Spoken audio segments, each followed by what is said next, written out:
Ayan po mga kabida, isang magandang oras po sa lahat. Welcome po sa aking channel. Eto, meron na pong nagsampa po mga kabida ng impeachment complaint against President Bongbong Marcos dyan po sa House of Representatives. Ano po? Ngayon lang po mga kabida, ano?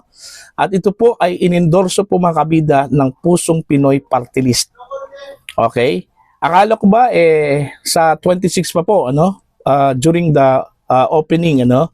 Pagbubukas po ng kongreso po makabida no, after the long recess, ano po, okay?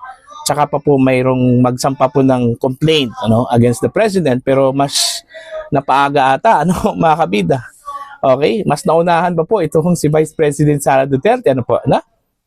Although last week pa po, umugong itong balita na meron pong magsasampa po ng impeachment complaint, ano, dahil ho sa isiniwalat po makabida ni Caloocan City Congressman Egay Erice, ano? Sinabi po ni Erice na very exciting daw, ano? Ito kong pagbubukas po ng Kongreso makabida dahil meron pong magsasampa po ng impeachment complaint against the president, ano po. Okay?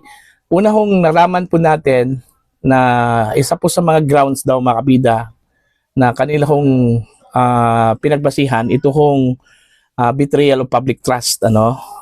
Mga kabida, I don't know kung ano po yung component po doon sa betrayal of public trust at maging ito kung culpable violation of the Constitution. Okay? Alam po natin doon sa culpable violation, posibleng ang grounds po nila doon is yung pagpayag po ni Pangulong Ferdinand Bongbong Marcos doon sa paglipat po ng pondo ng PhilHealth na umabot po ng 60 billion pesos po, ano? Papuntang National Treasury. Kasi po kung maalala po ninyo, idineklara po ng Korte Suprema po 'yon, ano, na unconstitutional po mga kabida, ano po, no? At ito pong betrayal of public trust, most probably baka ito yung allegation po ni Senator Amy Marcos na gumagamit daw ng illegal na droga ito kung si Pangulong Ferdinand Bongbong Marcos, ano? Although hindi pa natin nakita yung complaint po mga kabida. In fact, naka-breaking po ito mga kabida, no?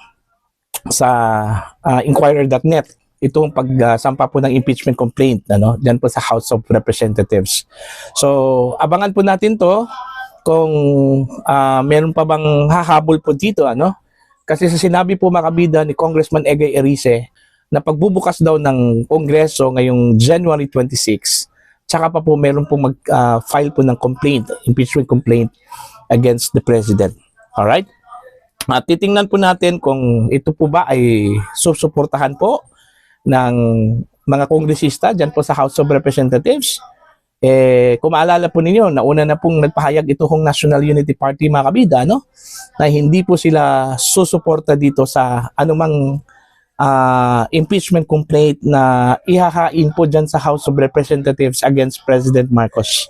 Dahil sabi po nila, nakakadisturbo lang daw ito sa trabaho po nila, no? Mga kabida. At saka pangalawa, wala hong constitutional basis daw. So titingnan po natin kung wala hong constitutional basis kasi hindi naman po siguro magsasampa po ng kaso itong mga complainant, ano? O complaint itong mga complainants kung wala hong constitutional basis po makabida o walang grounds for impeachment, okay, against the president, ano? Mga kabida. All right? As to the support coming from the House of Representatives itself, titingnan po natin kasi meron na pong mga kongresista na dati mga kaalyado po ni PBBM, ano? Nga bumaliktad na po mga kabida. At in fact, ito hong Makabayan Bloc na dati hong mga kaalyado po ito ni PBBM.